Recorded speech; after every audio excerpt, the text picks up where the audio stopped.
കഴിഞ്ഞ വീഡിയോയിൽ നമ്മൾ ക്യാറ്റ് 6 ക്ലിം ചെയ്യാൻ പഠിച്ചു. ക്യാറ്റ് 7ഉം ക്യാറ്റ് 8 ഒക്കെ അടിക്കുമ്പോൾ ഇതേപോലത്തെ കണ്ടർ ഉപയോഗിക്കരുത്. മാക്സിമം ഇതേപോലത്തെ കണ്ടർ ഉപയോഗിക്കണം. എന്നുവെച്ചാൽ നമുക്ക് ടൂൾ ഫ്രീ ആണ്, ക്ലിമ്പിംഗ് ടൂളൊന്നും ആവശ്യമില്ല.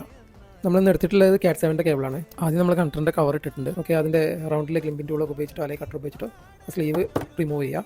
ക്യാറ്റ് 8ഉം ക്യാറ്റ് 7ഒക്കെ 3 ലെയറിലാണ് വരിക. അതിലൊരു ലെയറാണിത്. അത് ആവശ്യത്തിനനുസരിച്ച് വെച്ചിട്ട് ബാക്കിയുള്ള ഭാഗം കട്ട് ചെയ്ത് കളയാം. ഇതാണ് മറ്റൊരു ലെയർ. അപ്പോൾ ഇതൊക്കെ റിമൂവ് ചെയ്യുക, കേബിൾ ഫ്രീ ആക്കുക. ക്യാറ്റ് 6ൻ്റെ പോലെ തന്നെ 8 കളറിലുണ്ടാവും. താഴെ ഭാഗത്തെ സെക്കൻഡ് ലെയറിൽ നമ്മൾ ഈ കോപ്പറിൻ്റെ ടേപ്പ് ഉപയോഗിച്ചിട്ട് ഒന്ന് റൗണ്ട് ചെയ്ത് വെക്കുക. പൊതുവേ എല്ലാവരും ബി സ്റ്റാൻഡേർഡ് കളർ കോമ്പിനേഷനാണ് ഉപയോഗിക്കുക. അതാണ് നമ്മൾ ഉപയോഗിക്കുന്നത് കേട്ടോ, സ്റ്റാൻഡേർഡ് ബി. താഴെ കാണുന്ന 4 ഹോളിൽ ഇതേപോലെ കയറ്റി കൊടുക്കുക. ആവശ്യമില്ലാത്ത ഭാഗങ്ങളൊക്കെ കട്ട് ചെയ്ത് കളയാം. അതേപോലെ തന്നെ മേൽഭാഗത്തും കളർ കോഡ് അനുസരിച്ചിട്ട് സെറ്റ് ചെയ്യുക. അപ്പോൾ കണ്ടറിലെ ഫീമെയിൽ പോർട്ട് റെഡി ആയിട്ടുണ്ട്. ഇനി ഇത് മെയിൽ പോർട്ടിലേക്ക് വെക്കുക. ഇതേപോലെ നമ്മൾ പ്ലെയർ ഉപയോഗിച്ചിട്ട് നല്ലോണം ഒന്ന് പ്രസ് ചെയ്ത് കൊടുക്കണം കേട്ടോ, എന്നാലും അത് ടൈറ്റ് ആയിട്ടിരിക്കുള്ളേ. ഇനി കണക്ടറിൻ്റെ കവർ കണക്ടറിലേക്ക് വെച്ച് കൊടുക്കുക. കണക്ടറിൻ്റെ ഭാഗത്ത് ഒരു പ്രൊട്ടക്ടർ ഉണ്ട്, അത് റിമൂവ് ചെയ്യുക. അപ്പോൾ നമ്മൾ ക്യാറ്റ് 6ഉം ക്യാറ്റ് 8ഉം ഒക്കെ ക്ലീൻ ചെയ്യാൻ പഠിച്ചില്ലേ. ഇതിൻ്റെ രണ്ടിൻ്റെ പ്രത്യേകത എന്താണെന്നുള്ളത് നമ്മൾ അടുത്ത വീഡിയോയിൽ പറയാം കേട്ടോ.